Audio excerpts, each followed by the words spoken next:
Nous sommes ici au fonds patrimonial de la bibliothèque, propriété de la ville de La Châtre. Il est composé de 2 entités, le fonds ancien et le fonds régional. Il est particulièrement riche de documents concernant George Sand et le Berry. C'est ce que l'on nomme le fonds régional. On dénombre plus de 5000 livres, issus d'achats et de dons, depuis le début du XIXe siècle jusqu'à aujourd'hui. Ces collections patrimoniales constituent un héritage précieux de l'histoire locale, régionale, voire nationale, qu'il s'agit de conserver, de restaurer, d'enrichir et d'entretenir afin de les transmettre dans les meilleures conditions aux générations présentes et à venir.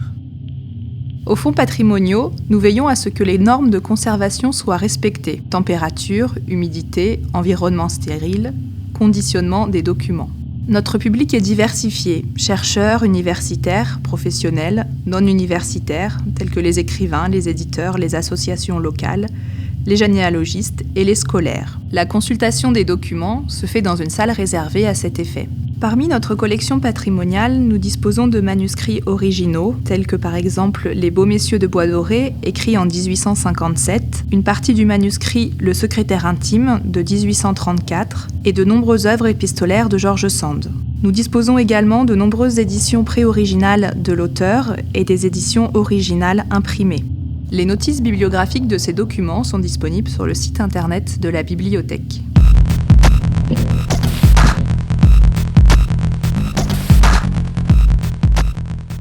Le centre Charles Péguy a été fondé en 1964 à l'initiative du maire de l'époque, Roger Secrétin, grand admirateur de l'écrivain orléanais Charles Péguy. Et c'est grâce au volontarisme d'Auguste Martin, collectionneur et fondateur de l'association L'Amitié Charles Péguy en 1946, qui a réussi à convaincre la famille Péguy de léguer ses archives à la ville d'Orléans, que ce centre a pu voir le jour à Orléans. Outre le fonds patrimonial du centre Charles Péguy, le centre a dès son origine eu une politique d'achat de livres sur Péguy et son époque et compte aujourd'hui 12 000 ouvrages sur les aspects tant littéraires que politiques ou historiques, l'affaire Dreyfus, la guerre 14-18, en passant par tous les sujets de la société de la Belle Époque. Enfin, une très importante collection de périodiques de cette même époque vient compléter le tout avec 1100 titres différents entre 1873 et 1920. Ce centre permet ainsi à tout chercheur de travailler sur des documents originaux, comme les manuscrits et les lettres.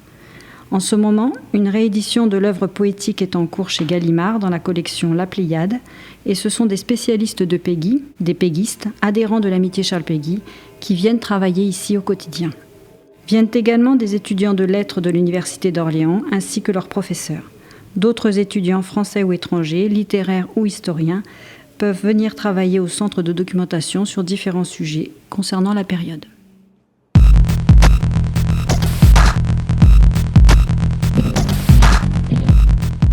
Le 24 juin 1921, quand la carriole quitte la levée et découvre la basilique de Saint-Benoît-sur-Loire, Mac Jacob comprend désormais qu'il va vivre dans l'un des plus beaux paysages du monde.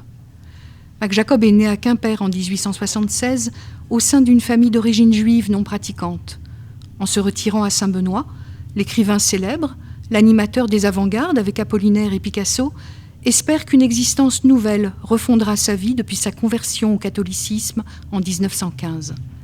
Immédiatement, l'engagement religieux énerve sa poésie. Il écrit des méditations, compose des odes délicates à la Vierge d'Albâtre. Inspiré par l'humble chemin de croix, il reprend son travail exégétique commencé dès les années 1910 et livre ses réflexions au cours de nombreuses méditations qu'il adresse à ses correspondants ou répond à la commande d'un banquier mécène dans un magnifique album religieux. Mac Jacob quitte Saint-Benoît en 1928, mais reviendra définitivement dans son village forteresse le 25 mai 1936, abandonnant définitivement Paris, aspirant à vivre dans l'humilité, l'obscurité, la prière obstinée. Mais dès 1940, la législation antisémite bouleverse sa vie. En juin, la Gestapo traque le Cicérone juif.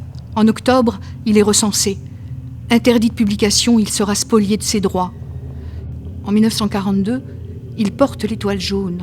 Il vit désormais sous la menace. Arrêté chez lui par les Allemands le 24 février 1944, il est conduit à la prison d'Orléans et transféré le 28 au camp d'internement de Drancy. Il y meurt d'une congestion pulmonaire le 5 mars 1944, 2 jours avant son départ prévu pour Auschwitz. Saint-Benoît conserve le souvenir du poète. Une rue porte son nom, Une exposition permanente à l'office de tourisme évoque sa mémoire également.